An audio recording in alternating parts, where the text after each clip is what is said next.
Hi, I'm Miss Powell. I'm the English teacher at this campus. I just wanted to share a lesson with you on sentence structure. So many of you are having trouble with run-on sentences and dependent and independent clauses in admentum. It is a very important thing that we understand what a complete sentence is and what it is not. So I devised a lesson to help us with understanding of a sentence. As we are at home day after day, a lot of you are watching daytime TV. So many of these programs have judges that we laugh at. One in particular is Judge Judy. So we're going to let Judge Judy teach this lesson on sentence structure for us. Let's see what she's got to say.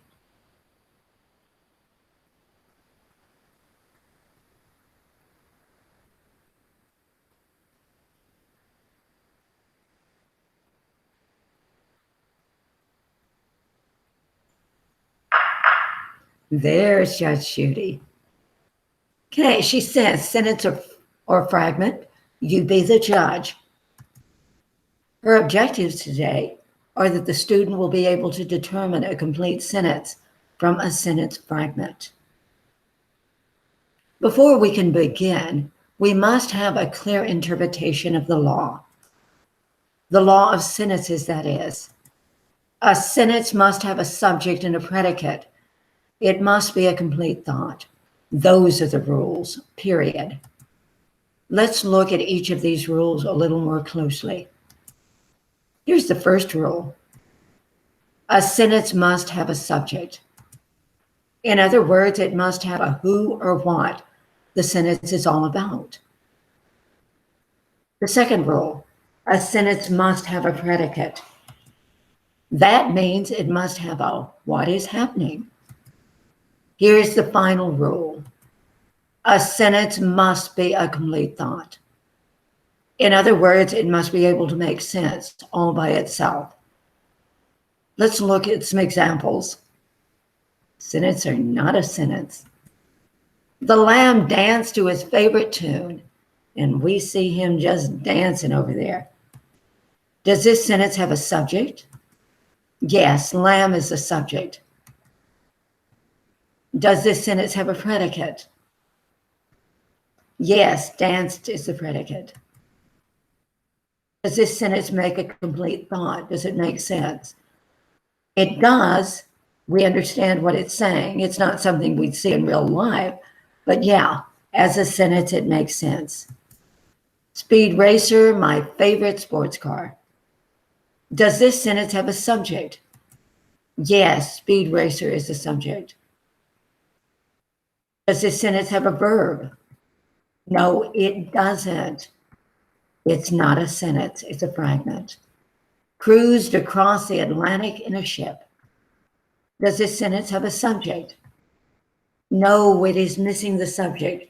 Who had the wonderful cruise? No one knows. This is not a sentence, it's a sentence fragment. Let's drop the hammer on some tough cases before we continue. And she is holding a big hammer there. In the courtroom, the jury decides whether or not the defendant is guilty based on the evidence presented. I want you to take a sheet of paper and check each of these examples to see if the sentence has a subject and a verb before we make the decision. If the example has both a subject and a verb, you must write G, guilty, of being a sentence on your paper. If the example is missing a subject or a verb, write on your paper NG. It is not guilty of being a sentence. Lenny crashed. Okay, what's your verdict? Is this guilty or not guilty? Yeah, that's right. Lenny is the subject. Crashed is the verb. It is guilty, G, guilty of being a sentence. Eats hay and runs around the pasture. What's your verdict? Is it guilty, G, or not guilty, NG, of being a sentence? You're right. Eats hay and runs is the predicate, There's no subject, so NG, it's not guilty of being a sentence. Here it is again. A sentence must be a complete thought. In other words, it must be able to make sense all by itself. Let's look at an example. Because Dallas loved her horse, Maddie. Does this sentence have a subject? Yes, Dallas is the subject. Does this sentence have a verb? Yes, loved is the verb. Does this sentence make a complete thought? No, it does not. The word because tells us there should be more to this sentence. This is not a sentence, it's a sentence fragment. Sometimes you might need some help to see if a sentence does not fit the third rule, it's not a complete thought. Here's a list of some conjunctions and prepositions that might signal that you don't have a complete sentence. Conjunctions that may signal a fragment, if, and, but, so. Yeah, these all indicate dependent clauses. Since, after, once, because, even though. Yeah, they need an independent clause to explain them.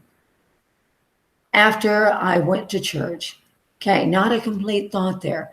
After I went to church, I had lunch. Okay, I need a complete thought to explain what happened after I went to church. Okay, it's time for our final challenge. Now you be the judge.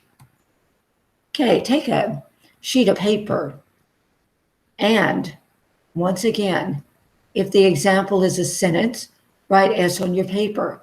If it's not a sentence, write N. Okay, Granny shouldn't have stomped on the police officer's foot. Okay, is that a sentence S or N, not a sentence? Yeah, it is a sentence S, a complete thought. Before you take this oath, is that a sentence S or N, not a complete thought? No, it's not a complete thought. It's not a sentence, N. The judge sighed. Is that a sentence S or N, not a complete sentence? It is a complete sentence. It's a complete thought. We know who and what happened there. Took a mug shot. Is that a complete sentence S or not a complete sentence N? No, it's not a sentence. We don't know who took the mug shot. So in conclusion, a sentence must contain a subject and a verb. It must be a complete thought. If it does not have all of those elements, it's not a sentence.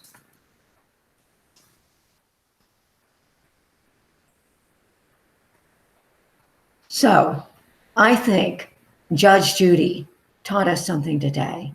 She taught us that sentences must be complete thoughts. They must contain a subject and a verb. If they don't, then we don't have a sentence. So I hope that we all learned from Judge Judy. Stay safe and stay well.